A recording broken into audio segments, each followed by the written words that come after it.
Srimad Bhagavad Gita, lesson number 2, verse number 61 to 72. 61. Tani sarvani sanyamya yuktah asit matparah vase hi yasya indriyani tasya pragya pratisthita.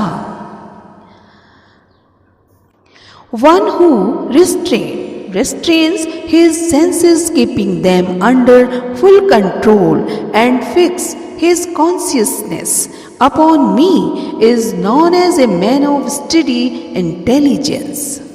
62 verse.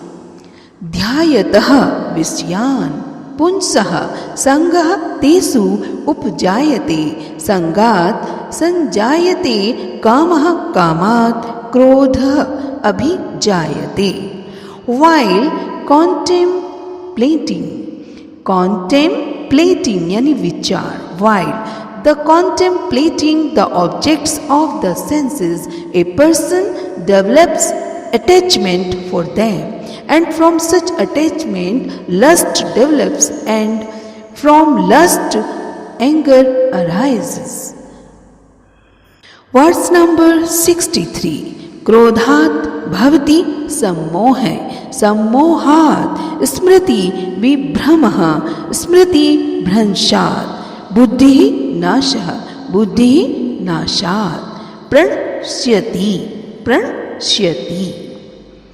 From anger complete delusion arise, and from delusion bewildered man of memory. When memory is bewildered, intelligence is lost, and when intelligence is lost, one falls down again into the material pool. Verse number 64. Raga dvesha vimuktah tu vishyan indriyehe charan atmavashyehe vidhe atma prasadam adhigacchati. But a person free from all attachment and aversion, and able to control his senses through regulative principles of freedom, can obtain the complete mercy of the Lord. Verse 65. Prasade sarv dukhanam hanihi asya upjayate prasanna chetasah hi ashu buddhihi pari avatisthite. For one thus satisfied in Krishna consciousness, the threefold miseries of material existence exist no longer. In such satisfied consciousness, one's intelligence is soon well established. Verse 66. Na asti buddhihi ayuktasya na च अयुक्तस्य भावना न च अभावयते शांतिः अशांतस्य कुतः सुखम्. One who is not connected with the Supreme in Krishna consciousness can have neither transcendental intelligence nor a steady mind, without which there is no possibility of peace. And how can there be any happiness without peace? Verse 67. Indriyanam hi chartam yat manah anuvidhyate tat asya harati pragyam vayuhu navam iv ambhasi. As a strong wind sweeps away boat on the water, even one of the roaming senses on which the mind focuses can carry away immense intelligence. Verse 68. Tasmat yasya mahabahu nigrahitani sarvashah indriyani indriya arthebhyah tasya pragya pratisthita. Therefore, O mighty armed, one whose senses are restrained from their objects is certainly of steady intelligence. Verse 69. Ya nisha sarvabhutanam tasyam jagrati sanyami yasyam jagrati bhutani sa nisha pashyatahe munehe. What is night of all beings is the time of awakening for the self-controlled, and the time of awakening for all beings is night for the introspective sage. Verse 70. Apuryamanam achal pratishthitam.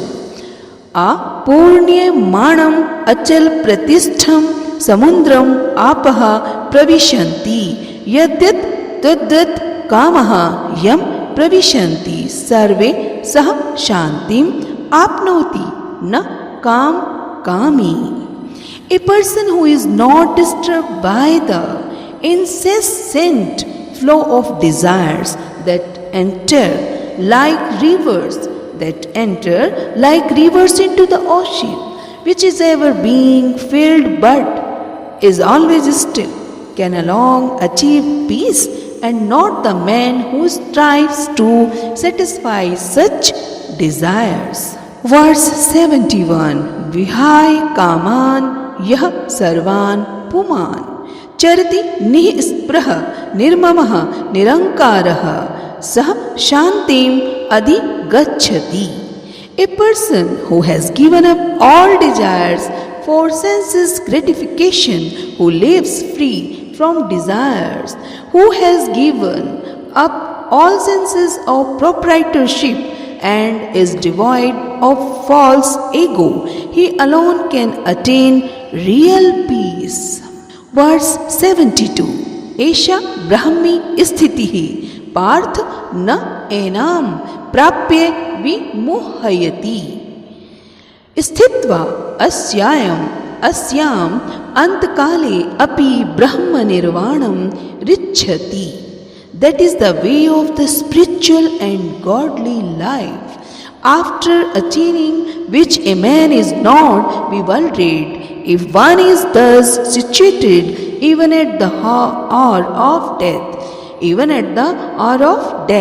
one can enter into the kingdom of God. Srimad Bhagavad Gita. And the Bhagavatam purports to the second chapter of the Srimad Bhagavad Gita. Srimad Bhagavad Gita Namaha.